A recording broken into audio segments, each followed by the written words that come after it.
Hello and welcome to Upload, A podcast by those who upload, for those who want to. or who already do. And anyone else for that matter. My name is Lionheart and I've been creating content for over a decade. And my name's Midgeman, and I've been trying to create content for almost a decade. Together with some of our friends and fellow content creators, we're going to be exploring the great big world of content creation. We'll be looking into the serious topics that face content creators today. Because if someone said that to me, like, in person, or said that kind of stuff to me, you know, IRL, I wouldn't take it. So why would I take it, like, online? Why would I hide aspects of sort of my identity? As well as some less serious topics. I've been blindsided by the fact that one of your old live streams is called Suck My Missile for like the last Sorry, 10 what? minutes. So sit back, relax, and enjoy another episode of Upload.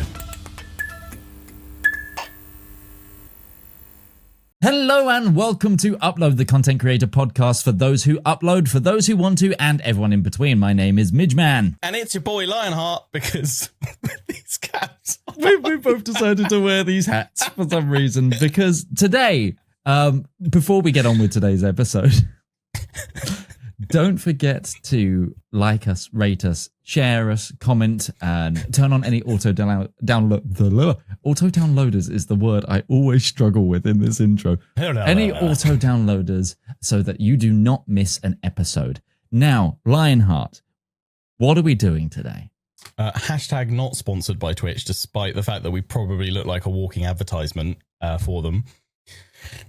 Oh God, I feel so old. You do it. I'm going to turn mine round. Just so we look a little different. Oh, is it Pokemon catching time?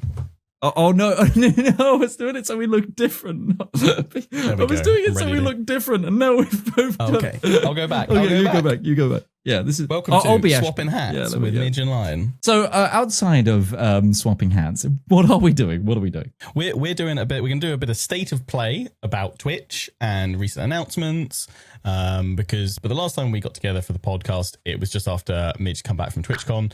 We kind of talked more about the experience side of it and just general shenanigans. We didn't talk really about some of the announcements that they made and also just kind of general stuff going on with Twitch right now. And then probably maybe see if we can talk about some community-based stuff and things like that. But also, are we gonna open with the really weird Frontier stream right now? We should date this, but on the 11th of July, 2024, there was a very odd Frontier stream on Twitch. It might still be going. If it's still going, that's incredible. That's incredible. Like, GG. Isn't there like an auto disconnect or cut off that like they enforce at some point? I was talking to one of the moderators in chat. I was like, Twitch auto cuts off after 48 hours, but you can instantly restart. And the longest ever stream that's ever happened was 900 and something days. Oh, so you just have to be there ready to like hit the button, because it's got like a 30-second cooldown that if you start another one, it just stitches it onto the existing one and doesn't actually refresh all the stats. Just like, that's like the button in Lost. Is that what they were doing? Refreshing the Twitch stream? Just all that time, like every 108 minutes, just quick reconnect the Twitch stream.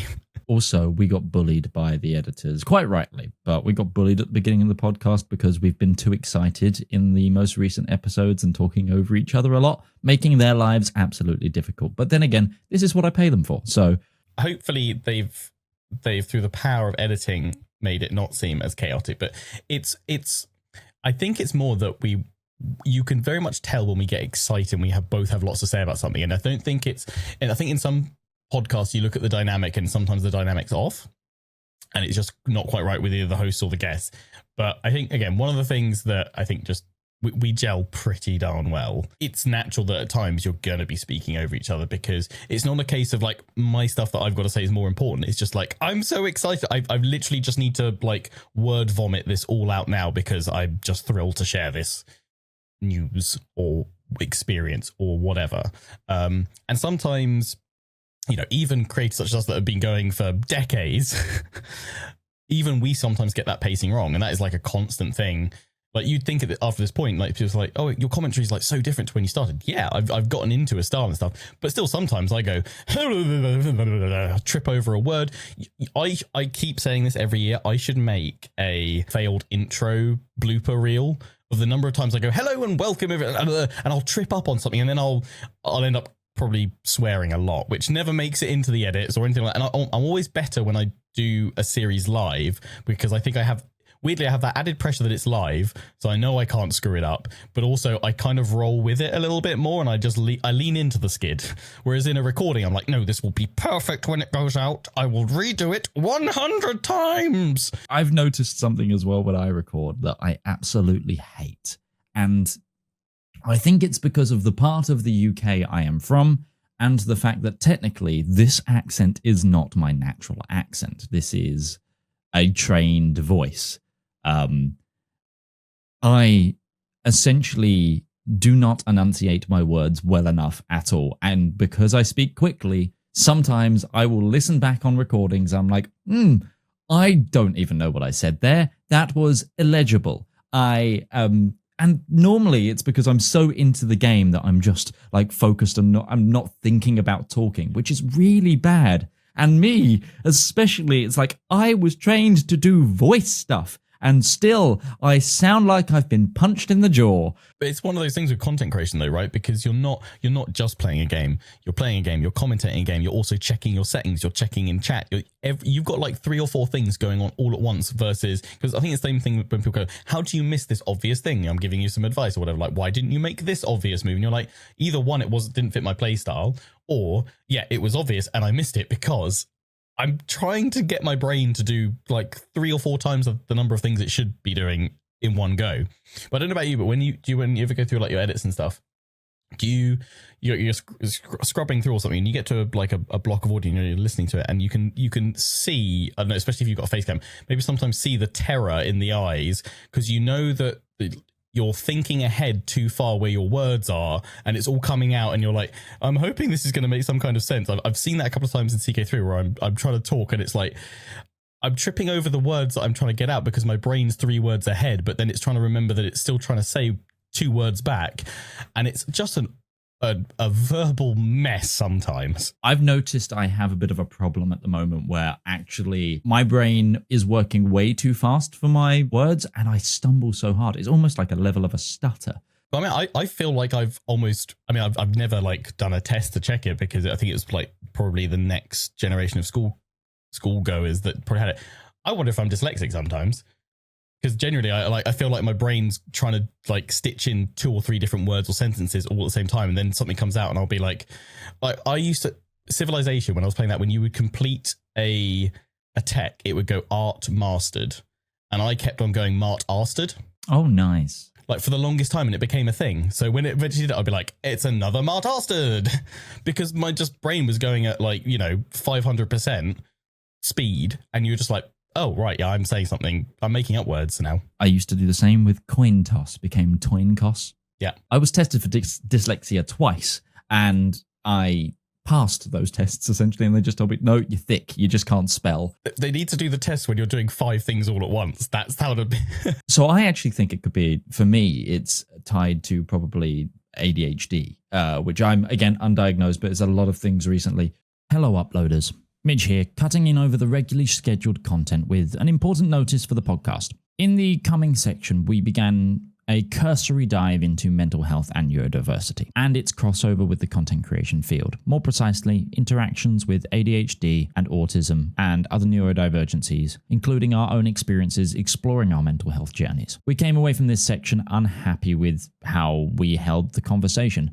Not in the subject matter itself, but because we felt we didn't do it justice. So I'm taking the time now to convey the message we intended to without the waffle and confusion of how we conveyed it in the recording of the episode. I state again for everyone on the podcast and everyone listening, we are not health professionals, and our word should not be taken as gospel. And if any of the following conversations have affected you, please seek the advice of professionals.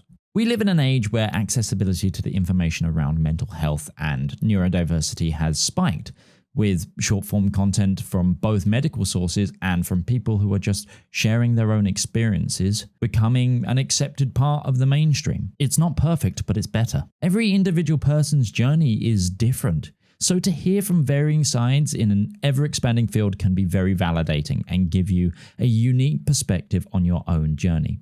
as it has mine. I'm someone who, after being fed content, has come to explore my own possible neurodivergence, which has been an eye-opening experience. To be frank, I have not had a medical diagnosis, but thanks to talking to those around me, listening to medical and personal experiences online, and reading into medical research surrounding other existing mental health challenges that I'm already facing, such as my ARFID, I have come to the conclusion that there is something there. There's some sort of neurospicy running the engines up there, and that I have tentatively self-diagnosed myself. Which brings us to a keyword: self-diagnosis. In the part of the podcast we most likely cut, we spoke heavily about self-diagnosis, as it's a bit of a double-edged sword, perhaps even a triple-edged sword, which took a lot of discussion for us to even clarify our personal stance on it. First of all, as we've already mentioned, everyone's life experience is very different, and there are huge caveats when exploring mental health and neurodivergent thinking through modern media on your own. It's all run by an algorithm for starts, so take everything with a grain of salt, as to take information and label yourself when actually you might be experiencing something else entirely, or something perfectly normal to the human experience, that can be damaging. But as a counterpoint, self-diagnosis can often be a process of validation for you to understand something that has been confusing you or holding you back, which can be hugely liberating and give you that push you need. If that's enough for you, then that can also be valid. But with all things health, it is worth seeking medical advice, which is where our stance comes in. Self-diagnosis is powerful, but don't settle for it. Use it as a jumping point for you to continue your health journey. It doesn't have to be tomorrow, but as long as it gives you the strength to keep walking the path, that's the main thing. We'll try to put some mental health resources in the show notes today, but the journey is going to have unique challenges for everyone, which could be down to where you live, your income background, all sorts. All we ask is that if you can, and you're in a place to, always talk to a professional. Now, back to the podcast, and someone remind me to call my GP. We might even touch on it on the podcast when Hannah comes on, because ADHD prevalence in content creation is actually huge. Me and Foxy, who is editing this podcast, she just cut in there. It's probably been cut out, but we did this diagram. It was like it's a Venn diagram between giftedness, autism, and ADHD. And it was like, is it content creators all in the middle? And it was just one of those things of, we decided to tick which ones we feel, and I color coded mine. Oh, that's a lot in there. Fox, do you still have mine filled in? Because we can always bring that up. This was my filled in diagram here. So red is something that I feel strongly, and yellow is like, kind of. Puts a lot of perspective in my life. I am not diagnosed as autistic or having ADHD. However, it's something I do want to look into myself, because I also suffer from a thing called ARFID. Also technically not fully diagnosed, but it has been leveled to doctors and they've gone, he's healthy, we're not going to look into it.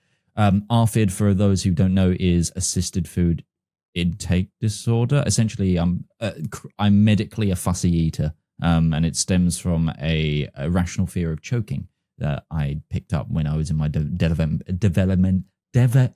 developmental stages. Oh god, we're going down a weird rabbit hole here. We're about to talk about Twitch and tech, but one of the things I will link back to content creation actually, and it's one of the things that I feel most, and I think it's what triggers onto my burnout quite a lot, and it was big and circled on that. Oh, the differences in regulating attention, hyperfocus when interested, and difficulty focusing when not interested. Yes, the difficulty in focus when not interested. When you click with something, you're super into it, but when you're not, you're really disconnected. And I feel that super hard in my video production. So if I'm making a video and I'm really into it, I will spend hours and hours on getting that video. But if that video flops, it can take me a week to recover, because my brain is just like, I'm not interested now. The eating from ARFID is a big problem for me.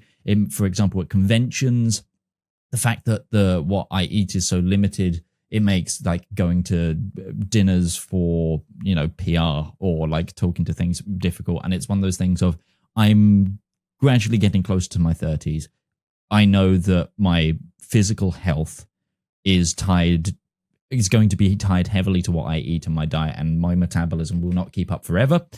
And I need to get that diagnosed so that I can hopefully better myself and get help for it. So that's one of those things. And it's one of those sad things that RFID on its own is not privately covered by the NHS unless I'm receiving negative health effects from it. But if I had an autism diagnosis, it would then be covered by the NHS, which is interesting. Honestly, content creation is kind of the perfect job for people with this kind of thing. And also the prevalence of it appearing in content creation now is a great thing. But all we say, final word on it, if you're worried, go talk to someone. That's always the best way to do things. Now, let's talk about other things. Let's move on. So one of the things that finally got out of beta this week was enhanced broadcasting from Twitch, which is one of the reasons I think we're wearing these Twitch hats right now. They're also really nice. It is a really nice hat. I do like it when a hat's embroidered rather than it's not just like, I thought it was a standard like embossing bit, but it's like fully embroidery emboss and everything. I should also say apologies if there's noise escaping right now. The flooring guy is chopping up our floor by the sounds of it downstairs. And started a fire. Do you need to go check that? I'm going to go check that. Twitch has now released out of beta the enhanced broadcasting settings, which is, for those of you who don't know, enhanced broadcasting with multiple encoders is something that's now built directly into OBS Studio and the Twitch video system. It is a collaboration between OBS, Twitch, and Nvidia. So this is only available, I believe, on 4080s and 4090 cards. So it's going to be yeah, because they've got the dual encoder option, so they can offload. So it's not going to impact, because some people are going to be like, it's my game performance. Like, the separate encoder they're using was never doing anything for your games anyway. It was all built for kind of future uses, or probably a leftover fact that their top tier cards, Nvidia, start with essentially them being their kind of server or advanced graphics rendering stuff. It used to be called the Titan series, and then they were off the Quadros.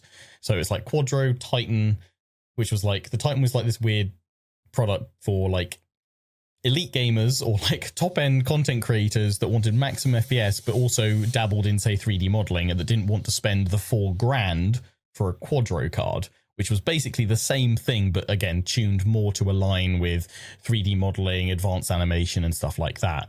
I don't know exactly what, like film and movie studios and animation studios use, but I imagine it's some kind of custom variation of that kind of tech within their, animation farms or something like that. Either way, what it does is it allows you, the streamer, to take on the encoding of your stream, meaning 1, higher quality, 2, allows you to, control that quality setting on your behalf and not like lose bitrate because of you're an affiliate, for example, or your Twitch partner. And 1, it also saves Twitch a boatload of money because they don't have to use the Amazon servers to do it. So am I right in thinking that now actually essentially it doesn't matter if you just create an account, if you have the hardware that can support it, and obviously the latest version of OBS that supports it, you can have multiple encode options for the viewers to see. Because previously it started off being like a partner exclusive thing. Do affiliates have some control over it or none? So basically, it's to do with bandwidth on... They were limiting it down, right? Technically, right now, if you're an affiliate or below or a nothing, you can't stream more than at 720p at 3000... On affiliate, right. 720? Are you restricted to 720p on affiliate? Technically. But if there is server space available, you can have... It will bump you up to 1080. But because the bit rate will not be increased to 6000, which I think is the correct bit rate for 1080p, because you're hard limited at 3400, you will be doing 1080p at 720's bit rate, which means your clips... Right, yeah. It'll scale up the resolution, but not the bit rate. So you will have, artifacting on the VODs, for example. All of this will actually allow you to technically stream at 4K and set your bit rates. It'll spit out whatever can be viewed. And then because you're doing all the multi-encoding, etc., your viewers will be able to pick which resolution they want to watch at, no matter what. This is such a huge step for the streaming space because, as well, I think it was Pirate Software did a breakdown of how much a stream costs. And you can do that, like, just generally. There are calculators that how much does my live stream cost? And I think correct me if I'm wrong, but it's upwards of thousands of dollars for a 4-hour stream at 1080p in terms of server hosting.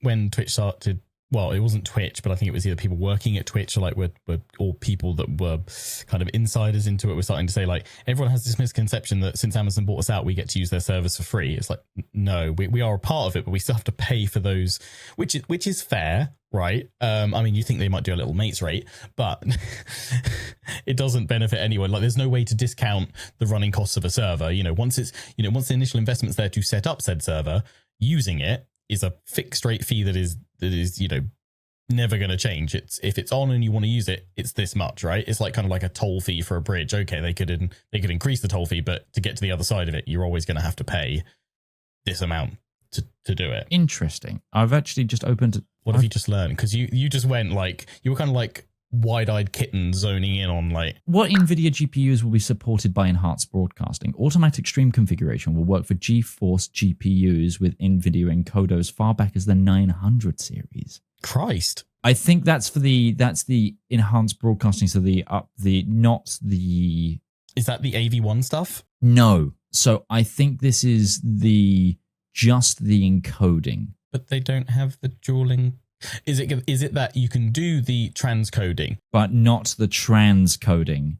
I think it's the encoding, not the transcoding. So you'll get because they've also put in more efficient encoding for your streams anyway. Like kind of the latest round, Nvidia were like, you know what, we're going to unlock some more tools and stuff, and we're going to, again, with our drivers and software, we're going to tweak and make it kind of like how at the end of a console life cycle, the last few games that get released for it run really well and look really amazing. Everyone's like, oh my God, look at that, really blowing through all the hardware stuff. And we're like, yeah, because they've had 5 years now to work with that set piece of hardware.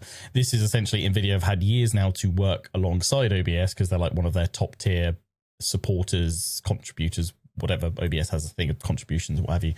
But now that they're working more closely and they've got direct access to that pipeline, they can now go, right, we can far more efficiently improve our encoders. And aside from that is, hey, if you have a 4080, 4090, you've already got a couple of encoders in there and you're not even using one of them for your gaming. So how about we give you a software implementation to utilize that, which also helps Twitch out massively, which might finally get them to budge on the whole, yeah, we can't do higher than 1080p streams because we don't have the resources and the funding. And because that's what they're essentially trying to do. They're trying to ultimately, like, again, this all sounds very positive for streamers, but it is first and foremost a cost-cutting exercise. But it should be a massive cost-cutting exercise to shift the encoding onto the streamer. You're still pushing out. It's essentially going to get you to push out the top quality stream, but within that, include the code dynamically to say, oh, that person can only watch at 720p. They'll just hook into the 720p 3000 bit rate that's already coming through because you're streaming at 6000. It can just dynamically do it on your end. And I think they've said like vast majority of users won't notice any kind of impact on your system. Maybe you're teeny tiny bit more RAM usage, something like that. It's going into kind of the resources, but shouldn't be anything like super tangible. Like it's not going to mean like, oh, now you need to go out and upgrade your hardware to make this work. Because again, that would never fly, right? They've got to do it it's very clever implementation, right? Because they're tapping into the hardware that's unused by the gaming tech side or that is being underutilized so that there's space on it to also throw this in. And I think we've talked about it before, but we're like, oh, how cool would it be if we could actually tap into those encoders more directly? Because if I had a choice, I want to encode my recordings specifically on this separate encoder from the one that is encoding my gameplay. Because even with a 4090, you are still going to see, it's going to be minimal, but you're still going to see a little bit of performance loss and potential instability added in when you hit go live, when you hit record, when you're doing that from your GPU. Same with CPU as well. So any way that they can be like, well, you've got this extra bit of tech in there that you're not using, why don't you just select that? It harks back to the days where you had SLI, like dual graphics cards. I mean, initially SLI and Crossfire for AMD were for gamers that really wanted to push the limits of FPS, big monitor setups and things like that. Then I think it probably when it was dying out or towards the end of its kind of years of multi-GPU setups, it was probably more content creators and streamers that actually saw a proper use case for it, because you would be like, you know what? Okay, games don't like playing nicely. Very few games liked it. I had an SLI set up for a while, and I got worse FPS with two 980 Ti's in something like The Witcher 3 than I did with just one, because it couldn't properly essentially split the game across both GPUs rather than dynamically support it, essentially, because I think that just the tech wasn't there, right? And on an engine level, it's not, if it's not there, it does a bodge job of it, and it was far more efficient to run it on one solid card rather than trying to split the load across two. However, you could force the games to run off one primary GPU, and then in something like OBS, you could then select a separate one to run the encoders through. So that way you've got a whole card to do all the encoding. It's almost like doing a dual PC setup without the dual PC setup. It's just doing it with one PC, but with two GPUs. Now, I don't think we're ever going to really see the rise again of multi-GPU setups, but what I think we'll see is multi-encoders within these massive cards. I think especially, so another thing that we briefly mentioned in this sentence was AV1. To just give a general on that, AV1 is a new video encoder that was going to replace like the H.264 encoders. Basically, it's a video encoder. It does MP4 again, but in better quality for lower bitrate and lower processing power. It is essentially the future encoder. Currently, YouTube live streams accept it already. 40 series cards can output it. And also there is a version that I think AMD cards, most of them can actually do it, not just 40 series, at least the new ones. And also AMD CPUs can encode it in a version of AV1. AMD's far more ahead in that than Nvidia right now. I will say I think the GPU version is slightly more stable than the CPU variant. But it is essentially the future encoder. It's the one that will be taking over probably in the next 5 years. This multi-streaming element for Twitch still doesn't allow you to use AV1, but they've put a note that they are looking to do that. It's currently in a closed alpha. It's the next logical step for them to do after this, right? I've said this before. I think I am probably one of the only use cases where I need now a 40 series card or a 50 series. The general person will not need this, but because I do, outside of my own streaming, I do actual live content production where I'm trying to encode to different places. This is the other thing that allows you to, obviously, if you're sending off a stream to Twitch, you can also then on your own PC send one to YouTube as well, and doing multi-encoding, but also doing, so like last night I was doing a Parabellum show. I was recording and sending to 2 locations at the same time off of my 3090, and it hated it, and I put most of it on my CPU. If I can output some of that strain onto my GPU, that would be excellent. The cost, I think, is going to be great. And Twitch are struggling. It's a company that I don't think has ever technically made money.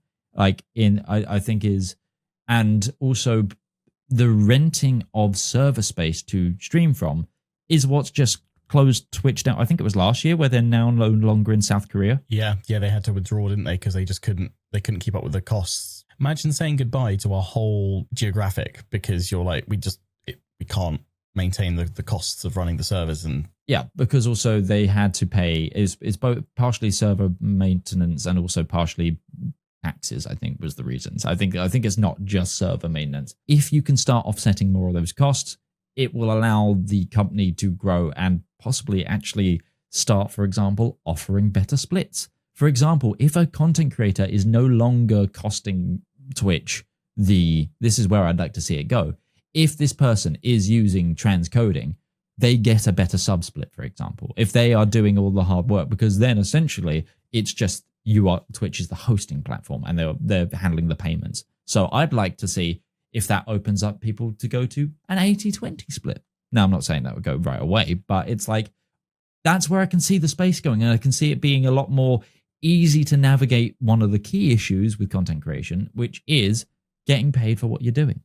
Yeah, maybe it'd be nice if they, even if at minimum they made it so that if you do the encoding your side or transcoding your side, it immediately gives you the 60-40 split, like just as minimum, because they can easily monitor that through your stream. They have their monitoring of like excellent and what have you, the little bit as it goes through your stream, so they'd be able to pull the API data from that to know if you're using the enhanced transcoding and what have you. So if you it'd be more, instead of it being a tracker of get 100 points, it would be, stream 28 days with the enhanced transcoding, and you'll get this for 12 months or whatever. But obviously, unless the implementation's messed up in OBS and it gets stability problems, you're not going to switch back to not using that, right? They've noted in the articles they are not getting rid of transcoding on their end. There will always be the fallback of that. You've always got to have it, because if something changes, and you need that as a redundancy anyway, even if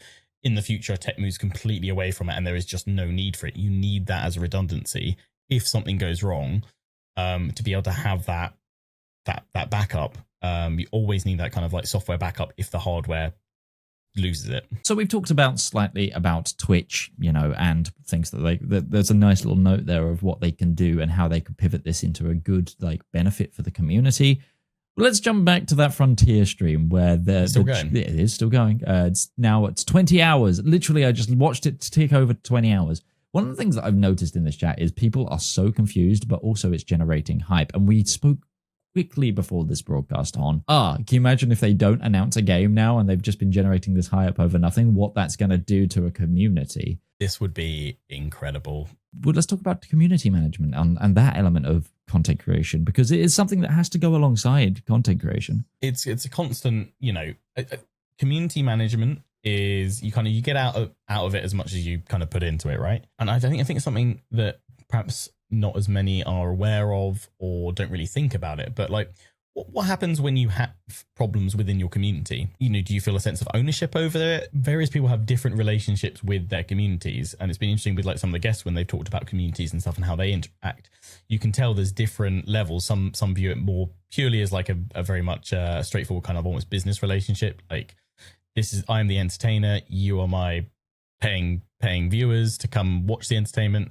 That's kind of the end of it. It's great that you're there. Cool. Love it. The vast majority of creators get obviously very attached to their community, right? You see them as air quotes kind of friends, right? They're more than just acquaintances, but I mean, it's not the same level of being a friend with someone in real life, but you start recognizing the old favorites that come back and have been with you for years. And you develop a relationship with these people that probably, vast majority, you're never actually going to meet or potentially even see. All you're going to know is either a gamer tag, maybe you'll know their actual name if that's kind of the level of relationship you have. It's something I've kind of struggled with recently is that I had to make some moderation changes, and I also kind of stepped into a few chats to kind of say, look, no, we're trying to do this. We're trying to not confuse people about the topics we're discussing right now. I don't want to be harsh, and I'm trying to be polite, but I'm trying to put my foot down. But I come away from it feeling so guilty because of the level of relationship I feel I've built up with my community. That it's a very much like an extended friend group, or almost to a degree a family, which might sound weird. Some people say to me and saying, no, you've got to detach yourself from that. But I think there's multiple reasons why I don't think that's the right way to go about it. I think it is better to be involved, but then you have to just acknowledge and accept that you're going to come across these difficulties at times. Because I think, again, looking at it, again, if we look at it from a clinical kind of business standpoint, engaging with your audience and getting them to engage with your social posts, with your content stuff, is the most beneficial thing they can do for free for you. I always say to my viewers, if you aren't interested in, supporting the content through subs or bits and stuff, which again, I always highly stress that's so financially optional.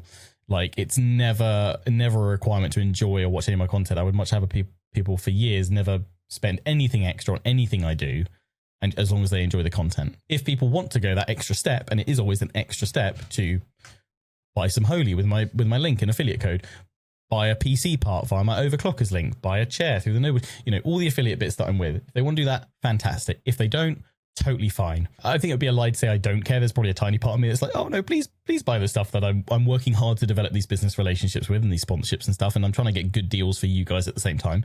But largely, if you're not going to, I'm not, that's not the type of person I'm not going to shove it down your throats. I'm not going to push it at you. It's always going to be optional. It comes a time where, how do I then kind of claw it back when I do need to put my foot down to be firm and not feel guilty about it? And I don't know if there is, right? But yeah, I always say to my viewers, if you can't do any of the financial stuff, engage, like and retweet. share a post, share a video, leave a rating on a video. And I always encourage as well, dislike a video if you don't enjoy it. That's totally fine as well, because again, the way the algorithm works, it will see it as controversial. It sees engagement as king as the first thing. Then it goes, did they like it or did they dislike it? Because that more then feeds into what you're going to be recommended.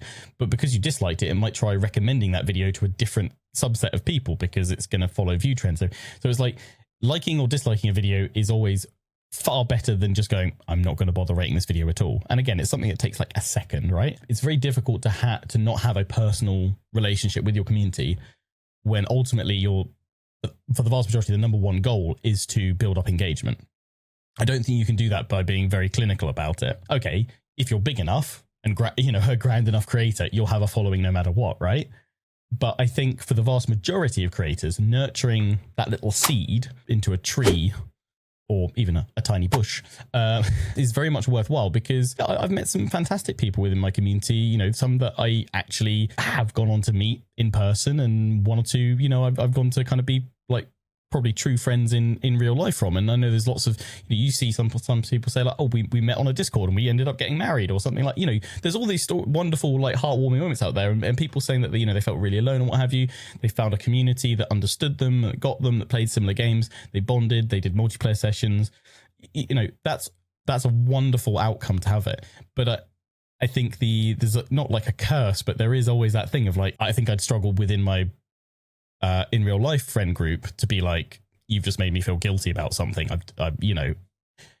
Confrontational, it's tough. It is very tough. And like, I can harp on this with an experience from my own community. But before I do that, I want to give like the most solid piece of advice that I've learned the hard way and also learned recently and implemented recently as doing new content creation. One of the worst things, and here's this is like the number one tip when building a community right now. One of the worst things you can do is offer a private space to VIP to VIP audience members. If you offer a VIP space to audience members outside of your normal audience members, is what you'll notice is the activity will go up in the private space and die in the public space. But the public space is where everyone sees. So if people come into your Discord or come into wherever you're hosting it, and they see that there is no chatter, there's no conversation, because everything's happening in a closed box, it's going to kill your Discord. That's legitimately the problem I'm having with my own Discord right now, is every day there is conversation in my VIP chat. There is no conversation anywhere else on the Discord, so much so that I'm probably going to remove the VIP section on my Discord, because it has become a friends Discord, essentially. It's a group of friends. And then in the past, I've had essentially a group of friends form in my Discord, and it gets so problematic that it's alienated the rest of my community. Yeah, you feel it kind of almost forms like little cliques within the community, right?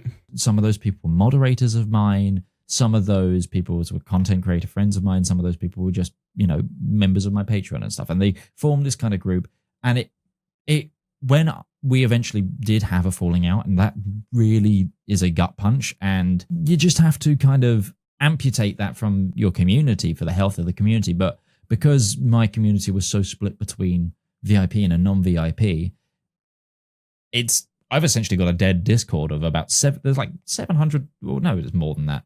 I cleared it out. So it's about 1,000 people on my Discord, but I have about 7 people talk on it. And it's down to activity rates, and you've got to try and keep high activity rates in the same way that if you're trying to grow a YouTube video, you want people to comment, you want people to like, you want the conversation to happen in your Discord. Otherwise, you're going to struggle. The thing is, though, probably a lot of creators probably find in a similar situation where they might have a low engagement or even a dead Discord, is because that in itself is a whole other job to try and fit in on top of creating content. Large streamers, large creators, they'll have a team that will support them, and you'll have recognized faces with it that kind of get in there, and probably, if they're smart about it, they'll have one that's probably dedicated to social and community engagement, that's doing all the social posts and regularly in the Discord daily, constantly chat. Imagine that as a job title. Your job is to talk in our community Discord. And I mean, I see it actually again, it's a broad role. There's lots of things they do under it, but it's really interesting to see the evolution of Creative Assembly's community managers, because when I first started kind of working alongside CA and with them on, events and stuff like that, and getting invited to stuff as a creator. That was all done through a point of contact, which was the community manager. And it was almost like a very, like, they would still broadly talk to all the community, but it was a lot of focus in those early days was on, let's focus on creators and getting them in and, seeing what we can do. And then over time, you've had community managers almost like split off and separate and go back to the forums, go back to the Discords, go back to the Reddits. And you've then got influence managers, which is their dedicated job because they've realized themselves it's too much to try and do all that. And the influencer manager, that's a full-time role, full-time position, full-time job. The community management, a lot of them, and I've sort of said the other day, I was like, obviously, CA's gone through a lot of redundancies and change of staff recently, but also I don't know who their current community managers really. I think I know like one of them, but I don't really know because again, they're not really that attached to the influencer space anymore. What I often see is that a lot of them, or a lot of posts will be like, "Oh, the community manager was in the Discord and stuff," and that's again like what a lot of companies are spending a lot of time, from a company level, from a corporate level, with their communities, with their consumers, in these readily accessible points of contact, because they recognize the value of constant communication, seeing that as keeping them alive, keeping them talking, keeping them hyped, keeping them discussing. And obviously it's a great place for them to gather feedback as well. In terms of like community safety as well, just generally when you're growing your community, it is difficult that you are going to have to do a lot of the legwork for it. If you've got people around that you can help, like I know certain people have like their actual real life partners do a lot of the Discord into like conversation and stuff, a lot of talking on there. That's great, but that can have its own issues of now people are invested in your personal life more because your partner is also in the space, which also brings a problem. Having a clear set of rules on your Discord, having a set of moderators, yes, that and you can trust, but also at the same time, you have enough of a distance from that if they cause a problem, you can get rid of. And having fail safes, such as, for example, using on your Discord, use DinoBot and then handle your bans through that rather than say banning someone through Discord's own system. Because with Dino, you can set up, for example, a ban appeal, which, for example, the way I have it on my Discord, technically, that whilst my moderators can all do the banning, I am the only one that can oversee a ban appeal form. And the same with like when I've done stuff for clients, for example, or little sub communities that I've set up, like setting up a ban appeal that a really, really core group can look over so that you have these fail safes if there's problems, having clear topic areas for discussion, just set boundaries. Like one of the biggest rules I implement when I've done community management for clients, like I recently went in and helped Natural 6 a little bit and I re-looked over their Discord rule. And there was one glaring issue that I saw with their rules. I only added one rule. The rest of their stuff was set up perfectly. They're doing a great job over there. The one rule that I set up was no unsolicited DMs, whether that's to anyone on the server, to a member of the cast especially, but also don't at someone unless they're already in the conversation. Don't like ping someone, because you've got to garner a space which people are engaging with, but only when they want to at the same time, because they need to want to be there. And especially with something with Natural 6 as well, when they've got, pretty famous voice actors and actors in there as their group. And it's like one of those things of trying to coax them onto a Discord server when they're not normally on there. Yeah, you don't want them to then be flooded by people trying to, and if you generally do have a solid reason to need to contact one of those people, that's why they've got mods and admins of the Discord. Tag one of them and say, look, I need to discuss this. I can forward the message on to you. Could you please get it passed up the chain? I don't know about you, but the kind of just looking at kind of how I went about setting up a Discord, my Discord started off with it being essentially the admins of it were my Twitch mods. Discord didn't exist when I started streaming. I don't think it did anyway, or it wasn't being used. It came out, 2015? That was when I think I started like streaming on Twitch, but I don't think it was like people weren't really using it. We didn't really have, we had all sorts of fragmented community. I'm just thinking like, I think I pushed people to a Steam group. Oh, Steam. Yeah, I have a Steam, or a Facebook group. Facebook is the one I'm this close to considering like shutting it down, because I know I have thousands of unread messages. I never get time to go through them. So I'll respond to like messages. Well, I'll respond to like ats on like Twitter and like comments obviously on YouTube and Discord. Part of me is really torn because one, I don't want to shut myself off completely from the Facebook platform in terms of at least some people discover it through there. Every so often I could post a post saying I'll try and get through some messages, and then I never do. I answer a couple and I never get back to it. I feel like I don't know if there is a way to turn off messages, because maybe I should just do that. I need to try and direct people to be like, one, again, because business hat on here, if I want you to engage, largely I want it to be either on my content, well, first and foremost, yeah, on my content, and probably on my YouTube videos because it's there eternally. Then it would probably be within my socials, the active ones. So at the moment, X, Twitter. Parallel to that, I'd say at the same time, join the Discord. Join the Discord, because I'm literally there. I'm not there as much as I would like to be because, again, there's not enough time. People don't get necessarily a balanced experience of me being on Discord because I'm only there in short, sharp bursts, and it's like high intensity go, and then I'm out again because that's all I have time for. I will say, once you're actually, this is going to sound really harsh as a level, but once you're a fully professional content creator, and I mean that in the way of it is fully sustaining you and it is a growing business, not in the fact that you're not on a level of professionalism. I'm saying on a business level, when it is fully your profession. So it's firmly paying the bills and you're fully dedicating your time to it. Having paid moderators and paid like almost community staff is a good thing. I know Thor from Pirate Software is now, his moderators all are salaried employees now with healthcare and stuff, which is, that's the dream. When you were talking about like partners being involved, that's actually something that I'm heavily considering adding to Lady Lionheart's workload when she does eventually kind of return to work, is that actually to have her, because she'd get through a couple of edits during a day and she'd be like, right, I'm done now. And I'll be like, oh, okay. Well, I need to stream some more for you to have more stuff to work on this specific series, because I haven't set up how I want you to do the other stuff. And I said, I want you to do more kind of like the admin side. Like I was like, there's a few emails and stuff, but again, I don't know. There's some things that I want to do personally within the email side of stuff, because I've been reasonably open about, who she is consistently through my career as such. I think probably having her on the Discord and having her interacting, or just keeping people reminded about the next series or some videos, or just stirring discussions up here and there, is going to be something that I add to her plate.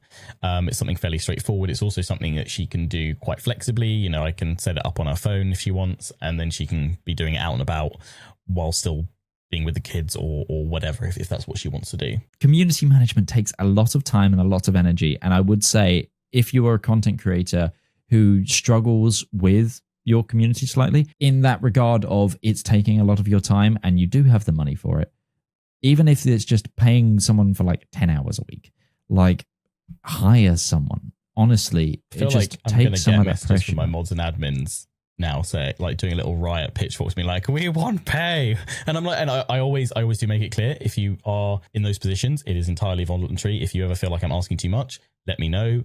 You can quite happily leave. That is totally fine. I understand it's all voluntary and it's a lot of time you guys are putting in. So it's why I'm always like, I'm gobsmacked at how much people want to invest. I haven't been in a position to do it recently, but I have tried where I can to try and do like giveaways exclusively just to the mod team, the admin team. So I think one Christmas I went around and I was like, look, name a DLC that you want and I'll get it all for you for, as just a little gift. It's something I'd like to do again. Finances have been tough the last few years. Like, we're doing fine, but it's just every penny either gets reinvested into the business or it's just not coming in at the same rate that it once was.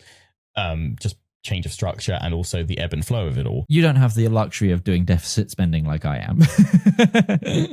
I think everybody understands that. Even on a like company level, a lot of moderator roles will be volunteers, but have room to grow or a way to pick up. I guess coming back to where we originally kicked off was like, how do you deal when it goes wrong within your community?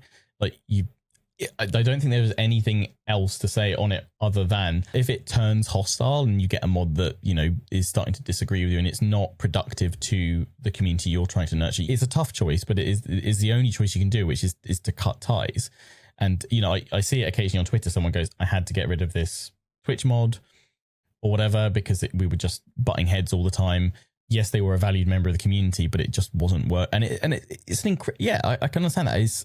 And I imagine there's probably people almost that are stuck in almost like toxic relationships with some of their mods because they feel it would be such a big confrontational thing to say like, yeah, I'm sorry, you've got to go. And so you don't want to start, factions within within it. Hashtag Team Black though for House of the Dragon. I haven't started it yet. I'm waiting for it all to come out. Oh, Queen Rhaenyra all the way. I think so too. I think. Yeah. Come Although on. I do, She had the rightful claim. I also know what I think. I think I know what happens to the Team Black. Yeah, and stuff. I know. Was that- I know. I've not read the book, but I've watched and like read like lore videos. I've played on the enough Dance of Dragons. CK3 Game of Thrones to know the story. I've done worse myself in CK3. Yeah, God, all right. yeah. You probably, especially once the Dragon update comes out. Oh God, I know I can't say anything on it, but I am in their QA. I'm in their QA. Can't wait for that to come out. Oh, Poor. there's some cool stuff coming. There's some cool stuff coming. But yeah, this has turned kind of into a bit of a health episode, whether it's been stream health in terms of your bitrate, whether it's been your own mental health. Oh, I like and that. Also your community health. And I think the final thing I'm going to say on this before we close out is no matter if it is your health, if it is your community's health, or it's your stream health, find a way to be proactive about it. Find a way to face that challenge. And also, if it comes to it, reach out to someone who you do trust, and whether that be a medical professional, whether that be a friend, whether that be someone who knows the tech space, depending on where you're going with it, and just ask for advice. If you can't handle it, put it on someone else. If you're not saying to offload, but at the end of the day, you are only yourself, and we as humans need other people. Yeah, definitely. I want to just use this moment to also say real big thank you to Foxy, who is the editor of this podcast,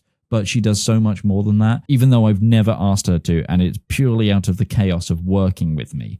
She helps, like, she keeps a log of everything we've uploaded, like who's doing what. She also now currently puts Discord events up for when I'm streaming, even when I forget to put a stream calendar up, and she sometimes wakes up in the morning and goes, he's streaming right now, and all sorts of things. And yeah, it's just like, you will navigate this life and find the people that really help you, and I mean, like, whether it's paid or unpaid. And those are the people to keep dearly. But also, if you do have issues where people that you are close to, just for a final piece of advice, be a little selfish sometimes.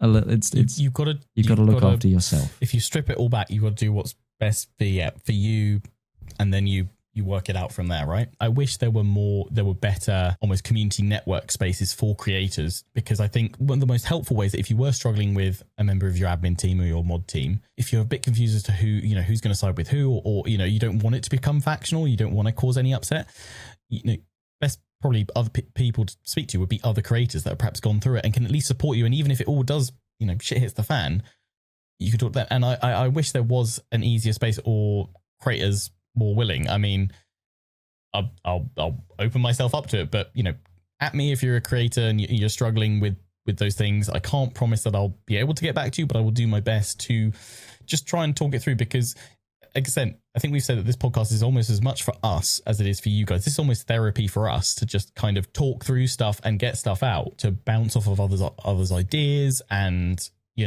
different viewpoints on stuff. It is a shame that the creative space that we work in doesn't kind of naturally offer that, and you have to look often so far abroad to kind of find those instances. There are some spaces, but a lot of them end up being private, and it has kind of the same issue.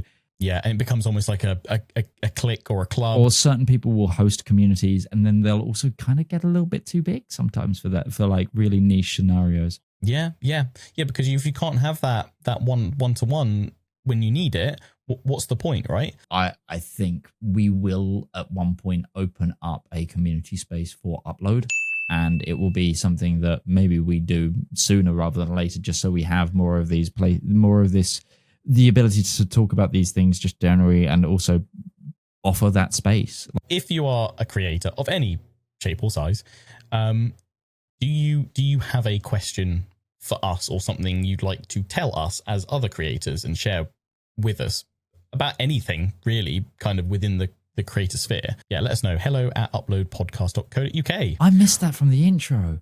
Boom, I realized got it. You've just said it then, and it just dawned on me as that I don't think I mentioned the hello at Upload at the beginning. It's because we got pretty yobby with our cats on. Not only that, I tried to do it without a script today because I want to look at the camera more when I do that. Anyway, Yeah.